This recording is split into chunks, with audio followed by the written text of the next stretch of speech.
আসসালামু আলাইকুম dear students, কেমন আছো সবাই? এ এন দিয়ে নিয়ম তো অনেক হলো। আজকে আমরা শুরু করব ক্রস কোথায় কোথায় বসে কিংবা আর্টিকেল কোথায় বসে না। তো এই ক্রস বসানোর ক্ষেত্রে তোমাদের কিছু সমস্যা তোমরা ফেস করতে পারো, যেমন অনেক জায়গা আছে যে সকল জায়গায় ক্রস দিলেও আনসার হয়ে যায়, ডি দিলেও আনসার হয়ে যায়, আবার এ বসালেও আনসার হয়ে যায়, ক্রস বসালেও আনসার হয়ে যায়। এরকম যদি কোনো সিচুয়েশন তোমার সামনে অ্যারাইজ করে, তখন অবশ্যই তুমি যে কোনো একটা নিয়মকে ফলো করবে। অনেক সময় আমরা খাতায় দেখি স্টুডেন্টরা দুটো নিয়ম মানতে যায়, বা দুটো একটা অবলিক আর একটা উত্তর দেয়, বা দুটো উত্তর অবলিক দিয়ে দিয়ে দেয়। তো এই দুটো উত্তর দেওয়া যাবে না, তাহলে অ্যান্সার কোনোটাই হবে না। তো চলো আমরা প্রথম 5টা নিয়ম সম্পর্কে আজকে একটু আলোচনা করি, যে কি কি আছে আর্টিকেলের ক্রসের নিয়মে। প্রথমে আছে প্রপার নাউনের আগে আর্টিকেল বসে না। প্রপার নাউন কাকে বলে? এক কথায় বলতে বলে যে কমন নাউনকে যেই নাম দেয়া হয়, যেই নামে আমরা ডাকি, সেটা ব্যক্তির নাম হতে পারে, প্রতিষ্ঠানের নাম হতে পারে। যেমন ম্যান কমন নাউন, কিন্তু যখন তার নাম হবে রাজু, সাজু, রহিম, করিম, এটা হচ্ছে proper noun. School common noun. যখন তার একটা নাম হবে বানারীপাড়া বন্দর primary school, Banaripara girls school, এই যে স্কুলে যখন নাম হবে, প্রতিষ্ঠানের নাম দেওয়া হবে, এই এই নাম এগুলোকে আমরা প্রপার নাউন বলবো। এই প্রপার নাউনের আগে কখনোই আর্টিকেল বসবে না। যেমন রাজু, ঢাকা ইউনিভার্সিটি প্রতিষ্ঠান, আর্টিকেল বসেনি।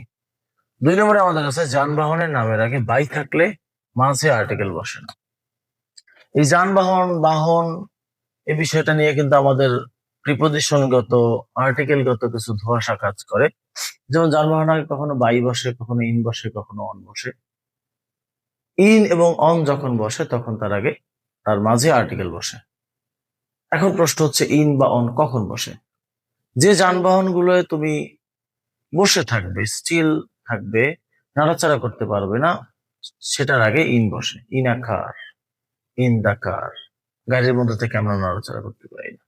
যে যানবাহনে আমরা নড়াচড়া করতে পারি, হাঁটাচলা করতে পারি, সে যানবাহনের মধ্যে সেখানে আমরা অন বসাই।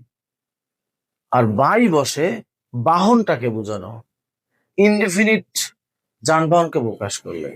যখন কোনো যানবাহনের নাম দেয়া থাকে, আমি সাকুরায় ঢাকা যাই, এটা একটা নাম, কিন্তু বাহনটা কি? বাহনটা একটা বাস, সেটা ইনডেফিনিট, সেটা একটা ইনডেফিনিট নাউন। তো এই বাহনের নামের আগে আর্টিকেল বসবে না। By train, by bus, by launch, by plane.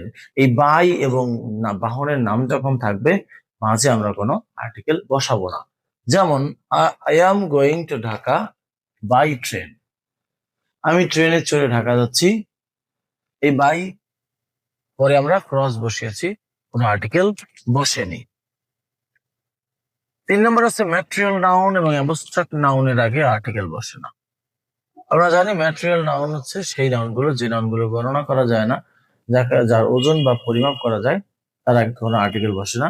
Abstract noun, যে নাউন দেখা যায় না, ধরা যায় না, ছোঁয়া যায় না, শুধুমাত্র অনুভব করা যায়, সেগুলোকে আমরা বলি অ্যাবস্ট্রাক্ট নাউন। তো এই ম্যাটেরিয়াল নাউন এবং অ্যাবস্ট্রাক্ট নাউনের আগে আর্টিকেল বসে না। যেমন ওয়াটার, আর্টিকেল বসেনি। কাইন্ডনেস, দয়া, আর্টিকেল বসেনি।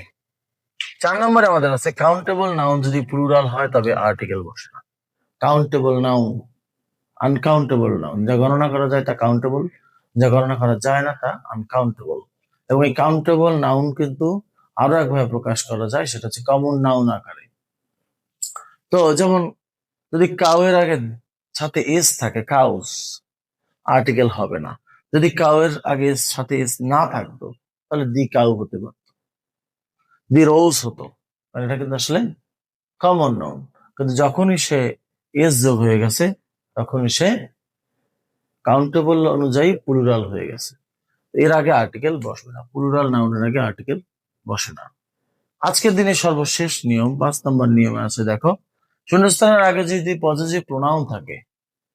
পজেসিভ প্রোনাউন কাকে বলে? পজেস, ধারণ করা বা গ্রহণ করা। পজেস থেকে আসছে পজেসিভ, যা ধারণ করা হয়, এই ধারণ করা প্রসেস করা হয় কাকে? নাউনের পরিচয়কে। নাউনের পরিচয়কে যে ধারণ করে, প্রসেস করে, কিন্তু সে সাবজেক্টের কাজ করে না, অ্যাডজেক্টিভের কাজ করে, তাকে পজিটিভ প্রোনাউন বলা হয়। যে প্রোনাউন নাউনের পরিচয় বহন করে কিন্তু অ্যাডজেক্টিভের কাজ করে, তাকে আমরা পজিটিভ প্রোনাউন বলবো। এই পজিটিভ প্রোনাউন কি কি? My, your, his, her, our, their, its. এবং এই পজিটিভ প্রোনাউনের আগে কখনো আর্টিকেল বসবে না, কারণ সে অ্যাডজেক্টিভের কাজ করেছে। যেমন আই লাভ মাই মাদার, আমি আমার মাকে ভালোবাসি, আর্টিকেল বসেনি, কারণ সে পজিটিভ প্রোনাউন আছে। তো এই 5টা নিয়ম আজকে তোমরা দেখবে। ভিডিওর পাশাপাশি তোমরা যদি একটু এক্সারসাইজ করো, তোমার জন্য আরো ভালো হবে। তো আগামী ক্লাসে ইনশাল্লাহ আমরা আরো 5টি নিয়ম নিয়ে আলোচনা করব। সে পর্যন্ত ভালো থাকো সবাই। আসসালামু আলাইকুম।